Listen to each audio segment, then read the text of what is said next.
Hello, everybody, and thank you for tuning in to the Liberty Report. Today we have a special guest on with me. His name is Phillip Patrick, and he's the specialist in precious metals economist at Birch Gold Company. And we've worked with him for years, and he's been on our program before. But Phillip, welcome to the program again. Thank you so much for having me, Dr. Paul. It's an honor as always. Well, very good. And today, I think we're going to talk about gold and anything else economics that we like. And I know you have an opinion about debt. I think you disapprove of all this monstrosity debt, as most of our viewers of this program, because it makes no sense. And one of the reasons why so much debt is run up is because we don't have sound money. Debt is run up, but not wealth. So there's some of these people, Phillip, I'm sure over the years, what they think is if you print more money, you have more wealth, and the wealth comes from that paper stuff, which is absolutely not true. Matter of fact, it just dilutes the wealth.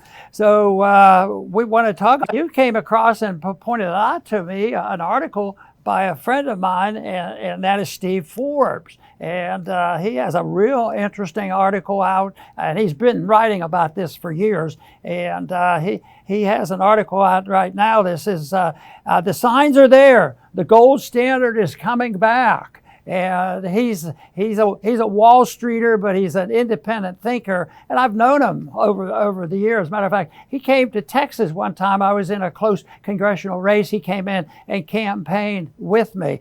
So and we've talked a lot about the gold standard, but I haven't talked to him recently. But I'm pleased that we can talk a little bit about this article. And I know.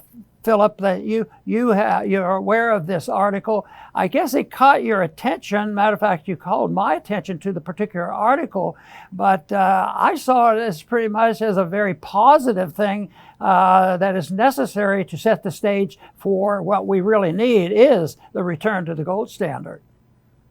Yeah, I mean, I agree with that vehemently, as you know. And, you know, we've got to ask the question in political circles, why is there broadly such disdain for a gold standard? And I think the answer is pretty simple. It's because it limits the growth of government, right? Ending the gold standard when we did, it traded in economic growth for the average person in favor of government growth that benefits only ultimately the political class. Since the US left the gold standard, average GDP growth has fallen by about 1/3. Median household income has fallen by about 25%. Now, we're in a situation where the federal government is running up against a wall. Right? Their ability to borrow and spend, as we've discussed many times, is now becoming constrained because it's growing obvious that there's no hope at this point that the current, almost $35 trillion in debt will ever be paid back. So a return to the gold standard would put something tangible, something real behind the dollar, and obviously would be a huge check on government spending, which is probably the biggest issue we have today. But, what it would do to the price of gold, obviously, given the amount of dollars in circulation, is drive the price significantly higher. And I think more than that, even give American families a stable foundation to build a financial future. But my concern is, waiting for the government to see the obvious benefits may take some time. At the end of the day, a return to the gold standard restricts these selfish politicians' ability to overspend, and that may be ultimately the problem. So I think everyone needs to start looking at their own situations and creating their own gold standard, if you will, or hedge against the US dollar. But it's an interesting concept. I hope it's something that they entertain.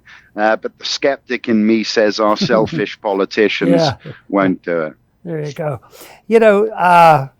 It seems like they never learn. That is, the Fed, the money managers, Treasury, politicians, they keep spending and they have all these problems. And of course, we had a housing bubble not too many years ago that burst. But I think I saw something just recently, because housing is going down and the young people are living with their parents. And, we hear all those stories. And they say that what we need to do is help them. So I saw one was no down payment, buy a house. And I thought, same old stuff again. It sounds good for a short period of time. They say, that's the only way I can get a house. So, but then what they don't look at is if it looks too good to be true, it is too good to be true, and it isn't true. So that's what we hear. There's always going to be a gimmick. Another stat I saw the other day, Philip, was they talked about the debt, just the part of the debt that we use for the military-industrial complex because of the perpetual wars that we are in involve one way or another, because we have this little empire we have to take care of, and that is what impressed me most was that they separated it and said how much debt of this was from the military complex, and it was huge. But just paying the interest on that part, we now have to borrow money to pay the interest on all this spending. So I would think this is, a sign that we're getting closer and closer to this end. And I've watched this for many, many years, and I was most impressed and got involved in speaking out about it since 1971 when Bretton Woods broke down. But I think that is, it is so dramatic, and that what has happened. My concern in 1971 was, this is an admission of a bankruptcy. There's no restraints. This is a fiat currency. Back then, they pretended the gold was worth $35 an ounce, but it had already been discounted. It was worth more. But since then, there's nothing but chaos. And the way I see the need for this gold standard that Steve is talking about is you have to have a unit of account. I keep telling people, how do you measure things? And, the Federal Reserve will tell us. The Federal Reserve will help tell us, what the money's worth and that sort of thing. Because what is the best way to get a hint on the value of money? And that is the interest payments. And you speak quite frequently about the interest payments and how damaging that is, and how they never seem to learn. Right now, the treatment is so painful they won't deal with it. But of course, what they're doing, I'm sure you agree, what they're doing is painful too, and we ought to think seriously about why things have to change. But you said you're a skeptic. I have a little bit of that too. But that hasn't stopped us from talking about it, and honest people say, because eventually something has to be done. And of course, that's one of the reasons that Birch Gold exists in trying to help people, to figure out what to do. It's absolutely correct. And just debt service at this point is becoming problematic, even with interest rates where they are. And by the way, it feels high given the last 15 years, but the interest rate at the moment is marginally above the historic long-term average. So it's not really high.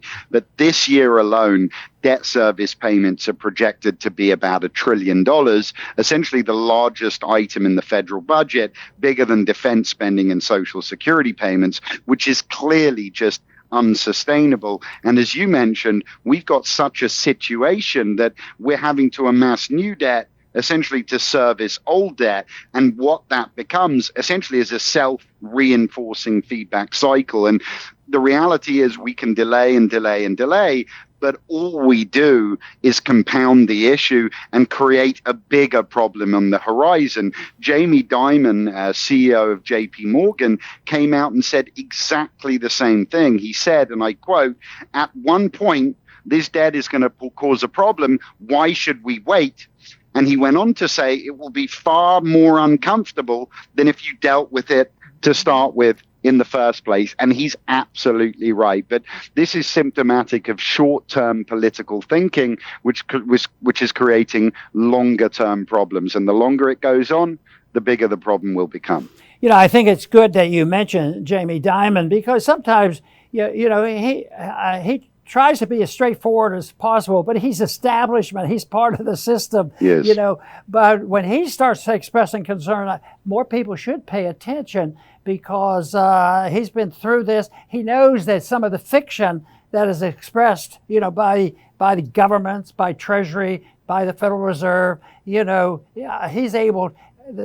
Some of these financiers are smart enough to know how to handle it. That doesn't mean they really believe in it. It's just that they're smart enough to know how to handle it. And I think of him as that way, but he is. And this is again, and I think of Steve Forbes as being, he's part of an establishment, but not quite like some of the bankers, and he's independent. He has to be pretty darn independent if he's coming out very bluntly, and he's been this way for a long time, that he believed in gold money. So one other thing that I wanted to get a comment from you on is Zimbabwe. Most people realize it had the total breakdown of their system with runaway inflation.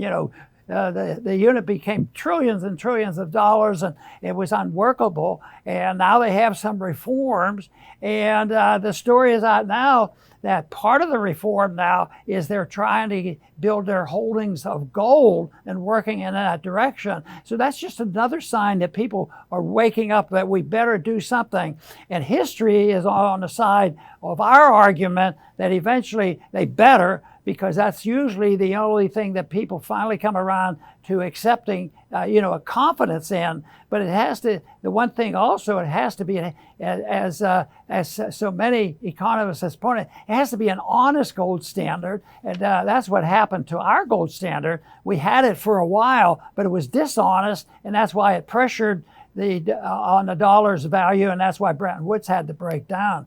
But I think these are different signs, and eventually there will have to be. But what worries me about that is, Philip, is the whole idea of how many people are going to have to suffer from this. There's a lot of people suffering now, but not a lot of people know which ones they are, because there's still a lot of wealth being consumed.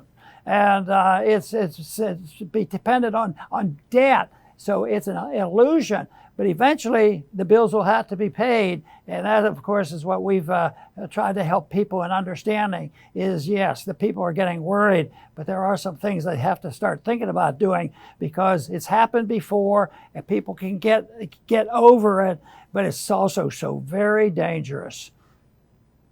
I mean, I agree, obviously, vehemently with that. And, the situation, not just Zimbabwe, we're seeing global demand for gold amongst central banks at all-time highs. So 2022 was the single biggest year for gold buying ever in central bank history. 23 was right there, 4% less by central banks, but it was the biggest year for gold buying in history, full stop. First quarter of 2024 has now set another record for a single quarter gold buying by central banks. So essentially for the last 2.25 years, banks have been buying more gold than any other 2.25 year period in history. For me, it is a very telling sign that people are looking for sound money. And a lot of it is on the back of what we've been doing domestically, right? The dollar is the global reserve currency. We've been printing dollars like they're going out of fashion. And that affects not only us domestically, but everybody around the world. You look at the move amongst the BRICS now to try and put a squeeze on the dollar as global reserve. The only way they're going to be able to do that is by using gold, right? The dollar, as far as currency goes, pardon the expression, is still the tallest midget in the room. So they don't have a currency amongst them to usurp the dollar, but they're using gold to do it, because gold gives them the stability that they need for international transactions. So I think it will continue. I think demand for gold amongst central banks will continue. And I think we're heading in that direction, whether it leads to a reversion to the gold standard in the US. Still a little bit skeptical, but certainly we're moving more broadly towards gold internationally in a climate of, just broadly speaking, currency decline and inflation at a global level. Yeah, the one thing that we who are on the side of sound money and honest money and commodity money is the fact that there's a history behind money of that sort. The fiat money, it's been around a long time too. There's a record of it failing. And of course, we started our country with failing with the continental dollar. That failed. That was why our founders decided, boy, we got to put something into the Constitution that won't allow them to do it. But can you believe it's in the Constitution that you can only use gold and silver And look at what we've done. That's atrocious. Of course, I'm being facetious, but that's the thing, is there's so many things that I look at our Constitution and say, well, this is very good, trying to keep us out of war and spending and all this. But it continues because the temptation is overwhelming, and it is not only the temptation of material wealth gain in a fiat system for the short while, it's also political power that they seek too. And that's why gold is challenged by those who are in charge, because they know what is coming. And you say, well, how long have they used gold?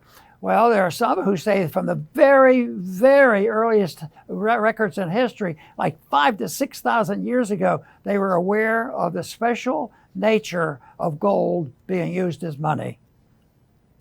It's absolutely correct. And listen, we have seen over the last few hundred years numerous currencies, be created and then fail time and time again. In fact, almost every currency has done so. The route we are going today in the United States, this isn't a new concept, right? A nation becomes an empire, controls the money supply, in a way increases the money supply and collapses the empire. It is what we have done time and time again from the Roman Empire up until World War II. Countless examples. People think the Roman Empire failed because of war. They failed because of debasement, right? They didn't have currency. They had silver as money. They wanted to expand the empire, started including tin into the alloy. By the end, I think it was 90% tin and a nominal amount of silver. Trust in money collapsed. Trade broke down, and within a short space of time, the empire itself had collapsed. 1971 was when, as you know, Nixon took us off the gold standard. Central banks around the world predicted today. They came to the US in delegations and said, look, if you do this, if you remove the dollar from the gold standard, what is going to prevent you printing money, devaluing the dollar, and affecting everyone around the world? And, the response at the time was very famous. It was from John Connolly, and I think he was Treasury Secretary at the time. He said, look, the US dollar is our currency, but it's your problem, right? And, the way that I see it is in 1971, there wasn't a great deal anyone could say to that, right? There was no rival to the dollar, no rival to the US. You were going to like it or you were going to lump it. Well, in my mind, the problem now, 50 odd years down the line, it's twofold. Number one, as you know, the key to a global reserve currency is that it is a stable store of value. Well, the dollar losing 17% purchasing power in 4 years, that's a difficult argument to make. Secondly, you want to act as the world's policeman, use your currency as a weapon. There's going to be a time when the world turns around and says, enough is enough. And I fear that's the direction we're heading in. And that has to put a spotlight on what's happening domestically, because the one thing we shouldn't be doing when global demand for our debt is waning is increasing the money supply, right? That is a disastrous combination, but it's the route that we're heading at the moment, and it has to stop. Yeah, and what we're talking about here are the signs, and that is essentially what Steve Forbes was talking about. The signs are there, but he is seeing the signs of his interpretation. The greater the problems get, the greater the need is for us to do something on it.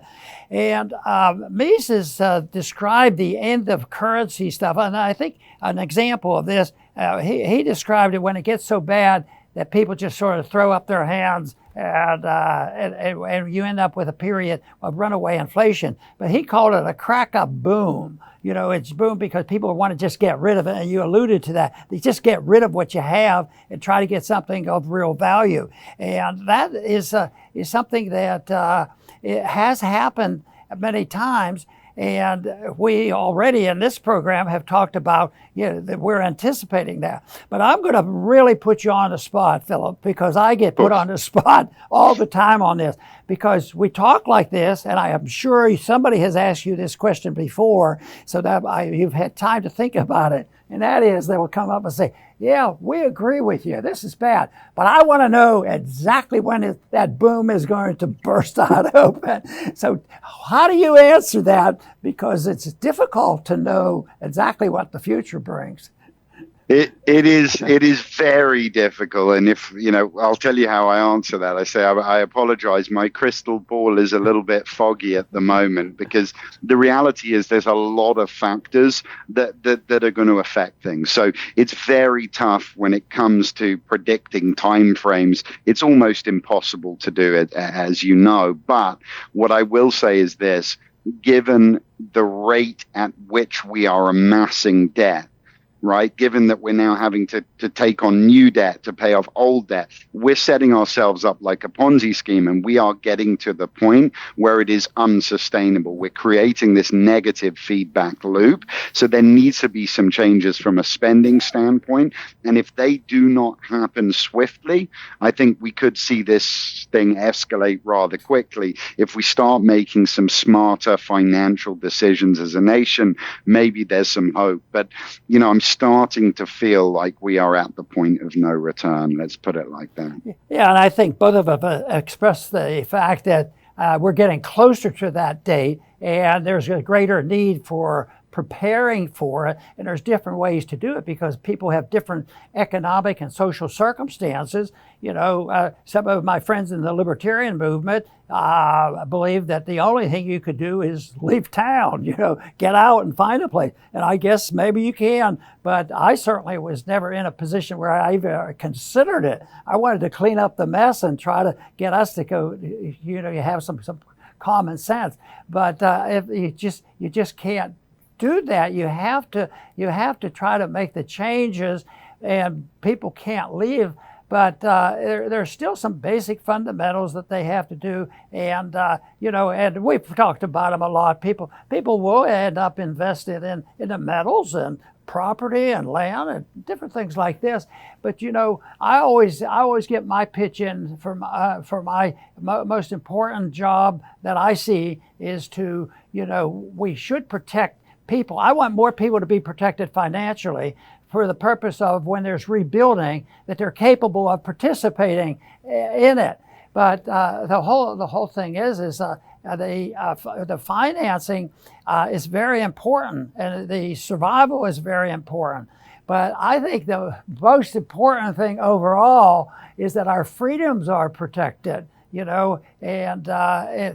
And when the problems come like this, governments become more authoritarian. I think our government and our country is becoming more authoritarian all the time. And I lament the fact that I don't have much trust in the Department of Justice. We've heard terrible stories about the FBI and CIA and protection of civil liberties. So I think that if we got back to saying, let's have sound money and everybody is very, very poor, if we have our liberties, I'm a great optimist because I believe the people would rally and quickly recover. But at the rate we're going, not only is it going to be more difficult to survive these financial conditions, it's going to be harder to survive because there will be a much more aggression expressed by our government because it's a thing that they use up our liberties and they use up our wealth to try to put this thing together. But that's my personal opinion. But I think we should invest in liberty just as well. I mean, I again agree, as I often do with you, Dr. Paul. But, it is frightening. I think certainly we've seen this administration weaponizing the justice system a little bit, which is very, very frightening. The reality is this, what I say to people all the time, and I think it's similar to what you're saying, is, we have to make politically, we have to make the right decisions, but as individuals, we're limited, right? We can go out, we can vote, we can put forward candidates who reflect our ideals, our ideas, but that's about it, right? And, what I always say to my customers is, look, we've got to scale it down to an individual level and say, look, how can we protect ourselves and our families? A reversion to the gold standard in the United States would be a very good thing because it would restrict the government's ability to overspend, as we've discussed. Will it happen? Will it not? It depends on our elected officials. Like I said, go out and vote for someone that pushes forward your ideals. But on a personal level, I think we need to look at the situation of the economy, understand the problems, and then understand how we can protect ourselves and our families and our retirements. And that's where I think precious metals today have a big advantage. Look, we talked about central banks, demand for gold 22, 23, 24 being at the highest levels in history. And there is a reason for that, right? The reason is huge currency decline, massive inflation on a global level. We have bubbles all over the place, and precious metals work very well in these climates, right? The dollar falling in value drives it up. Inflation being commodities drives gold and silver up. So, just scale it down, get the information. It's very simple, by the way. For your viewers, all they have to do is text RON to 989898. That'll get them access to a lot of good written information, and it'll just get people a little bit more educated. And I think the more educated we become, the easier the solutions present themselves. So very simple. Again, just to text RON to 989898 and at least start with the information.